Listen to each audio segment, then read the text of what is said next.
Bonjour à toutes et à tous et bienvenue. Merci de nous rejoindre à ce nouvel épisode Expresso. Toujours de format 15 minutes, où Quentin Delisle et moi-même apportons des informations sur le contexte des marchés de l'énergie, des perspectives d'évolution et ensuite des conseils concrets en stratégie d'achat. Nous vous savons nombreux, des TPE, PMI, PME, ETI, syndics de copropriété ou même agglomération. Donc en ce moment, profitez de ce moment qui est dédié pour vous.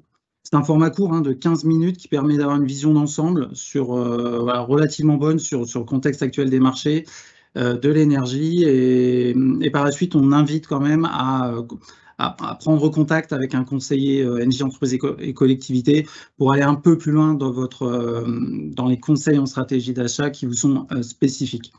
Je rappelle aussi que vous avez la possibilité de poser des questions sur le chat. Nous ne manquerons pas d'y répondre en fin de séance si le temps nous le permet. Et puis, sinon, nous reviendrons ultérieurement par mail pour répondre à vos questions. Donc, lors du dernier Expresso, il y a un mois déjà, nous avions abordé avec Quentin la notion de consolidation des marchés. Donc, en effet, après la hausse qu'on a eue l'été dernier, hausse exponentielle des prix de l'énergie, les marchés ont entamé une baisse plus ou moins rapide, quasiment de septembre à maintenant.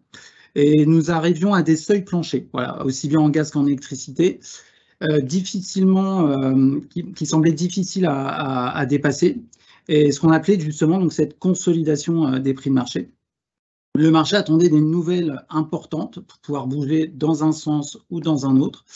Et alors, que s'est-il passé depuis un mois sur les marchés? Sommes-nous toujours en phase de consolidation? Quentin, voilà, pourrais-tu, s'il te plaît, nous en dire un peu plus sur cela? Merci. Bonjour Julien. En effet, la consolidation qu'on avait annoncée, dont on avait parlé durant le dernier Expresso, était plutôt, s'orientait plutôt vers le bas, avec cette sortie d'hiver qui était relativement douce. Et comme on le disait, c'est qu'en fait, il fallait analyser quels étaient les fondamentaux qui pourraient finalement permettre à ce mouvement baissier de sortie de consolidation de s'accentuer. Évidemment, il y avait aussi une chance sur deux que le marché puisse remonter en fonction de la news qui allait sortir et qui, du coup, rappellerait au marché dans la situation dans laquelle il était à ce moment-là, en cette sortie d'hiver. La news que l'on a pu constater, c'est un peu le retour de la volatilité à travers les annonces d'EDF. En effet, cela fait maintenant 2 semaines que nous avons des annonces sur la presse grand public, d'une première fissure découverte sur un des réacteurs qui était d'ailleurs à l'arrêt à ce moment-là, qui n'était pas du coup en fonctionnement à ce moment-là. Et puis finalement, on se rend compte que c'est un réacteur arrêté, et donc le marché redescend, donc ça crée une petite volatilité. 72 heures plus tard, une nouvelle annonce, comme quoi ce n'est pas forcément un seul réacteur, mais plutôt 3 réacteurs qui sont touchés. Alors à ce moment-là aussi, des réacteurs qui sont plutôt à l'arrêt ou en maintenance à ce moment-là. Et du coup, cela fait peur quand même au marché, puisqu'on a la peur que ce soit une propagation en fait, qui arrive, qui se propage à tout le marché, et qui nous rappelle finalement la disponibilité nucléaire horrible que nous avons eue en 2022, sur le fait qu'on avait plus de 50% du parc nucléaire à l'arrêt. Donc ces annonces qui du coup sont dans un contexte de sortie d'hiver avec aussi moins de réacteurs disponibles à ce moment-là, puisque durant le dernier Expresso avec Julien, on annonçait qu'il y avait au moins 47 des 58 réacteurs qui étaient revenus sur le marché, et à ce jour, nous n'en avons plus que 37-38 en fonction des périodes de maintenance ou autres. Donc du coup, ces news-là ont fait créer énormément de volatilité. Julien l'a bien vu d'ailleurs avec moi sur les marchés. En 48 heures, on a eu plus de 50 € de hausse sur le benchmark du CAC 24 baseload français. Donc, c'est des volatilités que nous n'avions pas vues depuis plusieurs semaines, voire plusieurs mois après la crise qu'on avait connue durant l'été 2022. Volatilité, du coup, il y a eu de la peur aussi sur les marchés. Donc, il y a eu pas mal d'achats, un peu de panique, qui, du coup, ont fait grimper de facto le marché. Une news est arrivée par la suite disant que finalement, ces informations devaient être confirmées par l'ASN, l'autorité de sûreté nucléaire, qui, du coup, en discussion avec EDF, allait voir si toutes les possibilités d'inspection et de maintenance pouvaient être, du coup, maintenues dans le calendrier prévu par EDF. Et donc, dans ce cadre-là, si cela finalement est bien compacté dans le calendrier prévu par EDF en 2023 pour les maintenances prévues de longue date, et bien finalement, l'impact de ces nouvelles n'impacterait pas la production de 2023. Donc le marché s'est redétendu par la suite, on n'est pas revenu sur les points les plus bas, mais on a vu les primes de risque s'effacer, et donc le marché a un peu perdu par rapport à ces 50 € de hausse sur le nucléaire. Donc cette consolidation, elle était finie en soi, on est sorti par le haut, on revient sur ces niveaux-là. Maintenant, il va falloir encore une fois voir quelles annonces pourront faire évoluer le marché en cette sortie d'hiver. D'accord, donc c'est tant mieux. Donc là, je comprends que cette poussée de fièvre sur les marchés au nucléaire la semaine dernière, bon, ça s'est finalement calmé et c'est tant mieux. Par contre, ça nous rappelle qu'il faut vraiment toujours rester toujours prudent, car en fait, on n'est pas à l'abri, en effet, de nouvelles annonces qui peuvent faire bouger le marché qui reste toujours très volatile. Alors, concernant le gaz, d'ailleurs, Quentin, est-ce qu'on a d'autres informations à communiquer sur, par exemple, la reprise de l'activité en Asie, la demande en GNL ou la météo en sortie d'hiver? En fait, les fondamentaux du gaz sont plutôt bons. Sortie d'hiver avec une météo plutôt douce, on est encore à ce jour au-dessus des normales de température. Donc pour un mois de mars, qui est encore un mois d'hiver, c'est plutôt une bonne nouvelle puisque ça nous évite de trop consommer de gaz. Alors évidemment, au niveau des températures, au-delà de 15 jours, il est difficile d'avoir cette bonne prévision en soi. Et donc on peut quand même redouter au cas où une vague de froid un peu tardive pour cet hiver comme on avait connu en 2021. Mais de toute façon, d'ici quelques semaines, on se penchera également sur les températures au niveau de l'été, voir si une canicule arrive, son impact sur l'hydroélectricité et ainsi de suite. Au niveau des GNL, pour l'instant, on est plutôt bon. On continue d'avoir des bonnes cargaisons de gaz naturel liquéfié. Certes, l'Asie est en train de se reprendre au fur et à mesure. C'est une reprise qui se fait à la fois par le charbon et peu par le gaz pour l'instant. Donc, pour l'instant, il n'y a pas forcément de forte compétition entre l'Asie et l'Europe sur le GNL. Cependant, depuis aussi quelques jours, on entend parler d'exclusion d'importation de gaz naturel liquéfié depuis la Russie, pardon. C'est-à-dire qu'en fait, les flux par gazoduc se sont largement atténués du fait de la fermeture des principaux gazoducs, mais une partie du gaz russe est du coup importée en Europe via du coup des bateaux de GNL. Et donc, il y a une remise en question de Bruxelles sur le fait de continuer à importer ce gaz naturel liquéfié d'origine Russie. Donc ça peut perturber un peu les marchés parce qu'il faudra aller se sourcer ailleurs. Cependant, on sort de l'hiver avec des très bons niveaux de stockage. On est encore à 57 de taux de remplissage en moyenne sur l'Europe, ce qui veut dire qu'on est au même niveau que pendant les confinements de 2020 où l'économie s'est arrêtée. Donc finalement, sur le gaz, on est plutôt bien actuellement. Évidemment, les actualités sur le nucléaire avaient aussi dopé un peu la volatilité du gaz, puisque si le nucléaire nous lâche, il va falloir aller chercher du gaz pour pouvoir aller compenser la production d'électricité. Hmm. Ok, très bien. Et si nous faisons maintenant un petit focus concernant la macroéconomie et le social, est-ce qu'on peut s'attendre à des impacts ou des répercussions par rapport aux événements actuels qui concernent les banques, le secteur bancaire, ce qu'on entend sur Crédit Suisse et SVP, ou encore par rapport aux mouvements sociaux que l'on vit actuellement par rapport aux retraites, la réforme? Alors, les mouvements sociaux, évidemment, au niveau des grèves, on entend parler de grèves au niveau des réacteurs nucléaires, sur la maintenance des réacteurs, sur le fait qu'on réduise la pollution. On entend aussi parler de grèves qu'il y a sur les terminaux méthaniers, donc qui empêchent le fait de regazéifier le gaz qui est du coup amené par bateau et le remettre sur le circuit gazier du coup en Europe.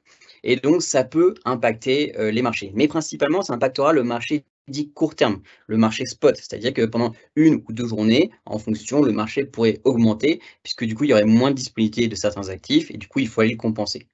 Cependant, ce n'est pas forcément des mouvements de long terme et donc ça n'impacte pas les prix à plus long terme, même au-delà de cet été. Donc les mouvements sociaux ont un aspect plutôt limité. Si on regarde plutôt le côté macroéconomie et du coup du secteur bancaire, comme tu l'évoquais, eh bien en fait, on a deux commodités qui sont impactées directement par ces informations. Le premier, c'est le pétrole. Le pétrole a fortement chuté sous fond de crise bancaire, de crise pas de liquidité, mais une crise au niveau de l'activité économique. Et comme c'est un produit très financiarisé, eh bien finalement, on a vu ses cours un peu chuter, puisque ça veut peut-être dire que l'on aurait une phase de récession ou ce genre de choses. Donc il faut faire très attention à cette partie-là. Cependant, son impact sur le marché du coût de l'énergie, du gaz et de l'électricité est plutôt faible à ce jour, donc ça ne se retranscrit pas forcément. C'est plutôt une tendance de fond. On a également le CO2, très financiarisé. On en a parlé énormément en 2021 avec les hedge funds qui achetaient des quotas de CO2. Et bien, comme ce dernier est très lié au marché financier, la plupart du temps, on voit des chutes importantes du prix quand les bourses chutent, tout comme hier par exemple. Donc, on a vu le CO2 repasser sous la barre des 90 € de la tonne, donc ce qui amène aussi une pression un peu baissière sur le marché de l'électricité in fine. Donc finalement, au niveau de ces différents facteurs, l'impact n'est pas aussi direct que des informations sur les fondamentaux, mais globalement, il y a une tendance de fond qui pourrait se voir maintenir quand même dessus. Très bien. Merci Quentin pour toutes ces informations marché très intéressantes qui permettent justement ensuite d'avoir une vision du moment du marché ou des perspectives, mais surtout d'établir après une stratégie budgétaire, donc énergie, gaz, électricité, ce qui est essentiel dans l'activité aujourd'hui des entreprises. Donc, je reviens sur des questions qu'on observe souvent sur le chat. Qui sont par exemple, faut-il se positionner tout de suite ou attendre pour espérer un meilleur prix, ou encore quand effectuer ces fixations de prix pour les entreprises qui ont des contrats indexés. C'est toujours délicat de répondre à ce type de questions de façon précise. On n'a pas toujours les certitudes de comment vont évoluer les marchés. On vit dans un monde très complexe avec des enjeux environnementaux forts et toutes les annonces, on l'a compris, des annonces politiques ou économiques peuvent avoir des impacts sur les marchés assez importants. Mais pour une grande majorité, je dirais, de consommateurs, l'idée, c'est d'avoir une approche budgétaire. Lorsqu'on faisait une proposition tarifaire qui permet d'atteindre un budget cible, cela donc favorise la décision. Donc, il est souvent préférable quand même de valider un budget qui est atteint, même si après coup, le marché baisse encore un peu. Tant pis, on perd une petite opportunité, mais à l'inverse, ça peut être aussi l'inverse, c'est-à-dire que l'impact peut être encore plus négatif si le marché connaît un rebond et ne redescend plus.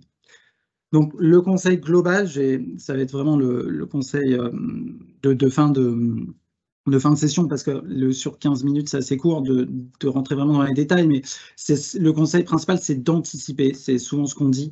Anticiper, ça vous permet d'avoir le temps de suivre les marchés, anticiper pour capter les opportunités, parce qu'on voit qu'il y a beaucoup de volatilité encore. Anticiper, c'est donc rester en veille en fait et se laisser le temps de prendre la bonne décision.